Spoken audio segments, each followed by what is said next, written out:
Hey everybody, this is Alex Merced from alexmercedcoder.com, and this is the second video on how to use React with TypeScript using the template that I have over there on GitHub. Okay, so first let's just make sure this is working. So I'm going to type in npm run dev. And that's going to run the dev script that's inside the package JSON. Okay, which is here. Okay. Now that's just going to run, just waiting for it to build the initial. So you can see it over here, and we're going to be running it off localhost. So I'm going to copy that real quick. There we go. Copy. So see, it's just basically figuring everything out, mapping everything out. First time it's going to take a little while. Okay, while it does that, let's open up this localhost 1234.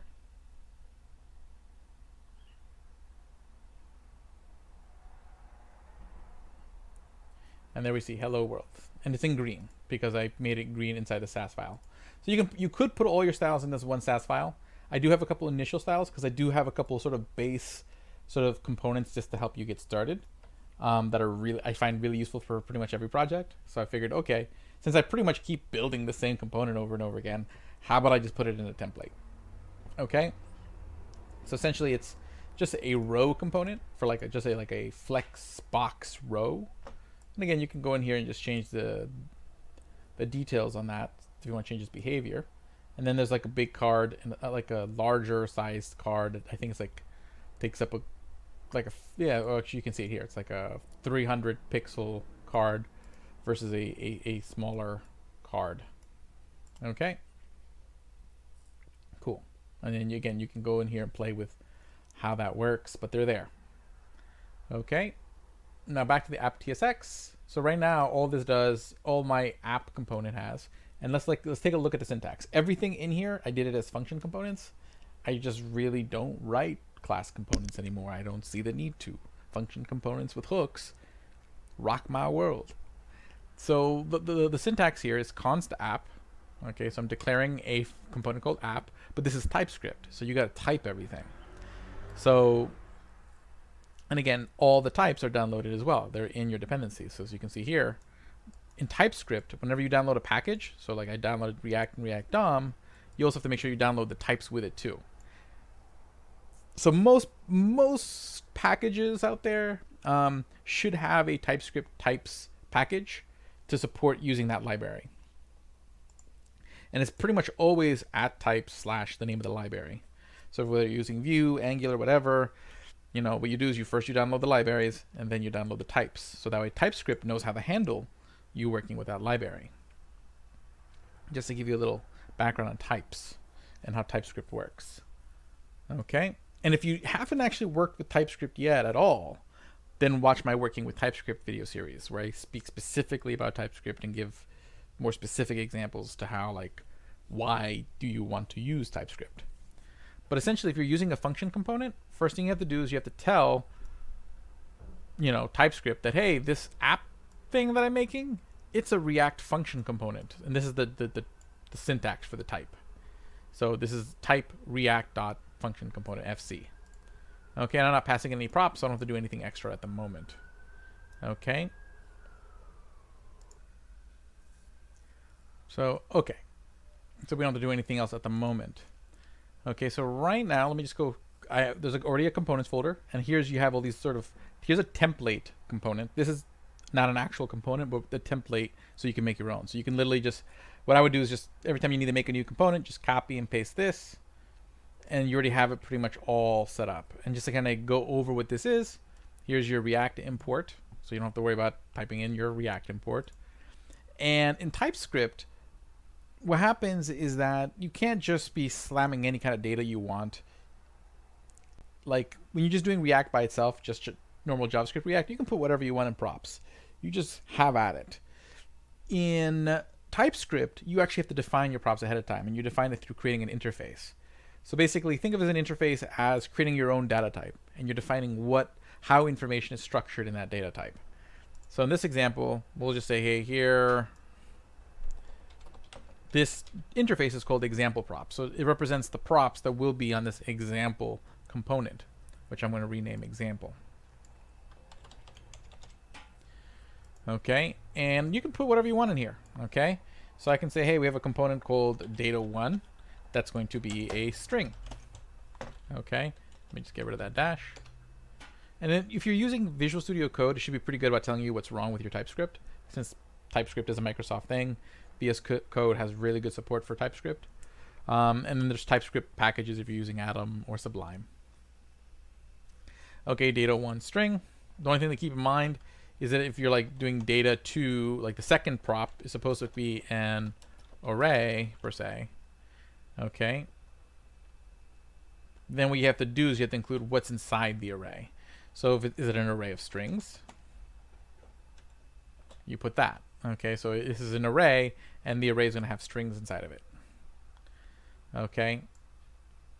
Now, if you're going to have like an array of objects, there's a couple different ways you can handle it. You can make an array. You can make another interface. So let's say I'm going to have, let's say I'm going to do this. Inside my props, there's a prop called users, which is going to be an array. But inside of the array are users. So now I need to define what users are. So then I'll create another interface called users. And users will be defined as username, which is a string. Okay. Password, which is a string. And there you go. So now it's going to expect an array of objects that match this interface. Okay. So it can get tricky to sit in there to find your types. You can do it in different ways, but that's probably the more organized way of doing it. So that way when other people read your code, they'll say, okay, there's these things called users that look like this. And the props you're passing in is an array of these users that look like that. Is my second curly bracket missing? I think it is. Cool. Okay, cool. So I have to define my data ahead of time using these interfaces. Okay, or else TypeScript will get angry. Because what I have to do is when I declare React function component, I have to declare what type of props is going to get passed in. Like what's the interface for the props. So that's example props. So now when I pass in props, it has to look like this. Okay, it has to match this. Or it's going to get angry. Okay, and you notice how it throws you errors. So like if I did this, see, it's telling me it doesn't find that interface. It cannot find example props. Okay, now save. Cool. Okay. So that's just sort of the otherwise when you do the return, you know, you got to put a component in here. Works just like before, so you can just put in a fragment and then throw hello world in the middle of it. And that's totally cool. You could do that, okay? But otherwise, it works the same. You can just do all your React hooks, whatnot. But always just know the syntax for typing anything. So example here, like I'm creating this component called example. Typing is always this. So I could, if I wanted to, is I create variables inside of this. So if I did like const my var, and I wanted to be specific about what my var is, I could be like my var number equals 5. Okay, I could do that. That's fine. I don't always have to, and it gets kind of weird when TypeScript makes you do it versus when it doesn't. So sometimes you'll get weird TypeScript errors. Oftentimes it's asking you to type something you didn't type, and you just kind of have to play around and figure out what is it asking you to type, because it's like this, I didn't expect this to have this. Okay, and it's typically going to be with objects. So generally when you start assigning objects or receiving objects, you're probably going to want to create some sort of interface to describe the object. It's probably a good habit to have. The side benefit is that generally if something gets passed information you didn't expect it to get, you'll know right away because TypeScript's going to throw you an error. Okay, if you pass in props the wrong way, it's going to throw you an error saying, hey, this is not what you told me I want to get as props. Okay, and that helps. Especially if you're working on a team, because someone else might design some component in some way, and you don't kind of know exactly the way what was their intention, this allows you to sort of express that intention much clearer. So that's sort of the big win with TypeScript. It gets frustrating though, having to go back, because every time you want to change how the props work, you have to go back and change the interface. And then if you're doing prop drilling, where you have to like pass a particular prop 2 or 3 layers down, defining all these changing all these interfaces gets annoying. But it's, you know, luckily there's things like the context hooks and the reducer hook and all that stuff. Okay, so that's that piece. Okay, so that gives you sort of a basic syntax for how a component with TypeScript is going to be used. In the next video, I'm going to go over some of these basic components that I've included for your use.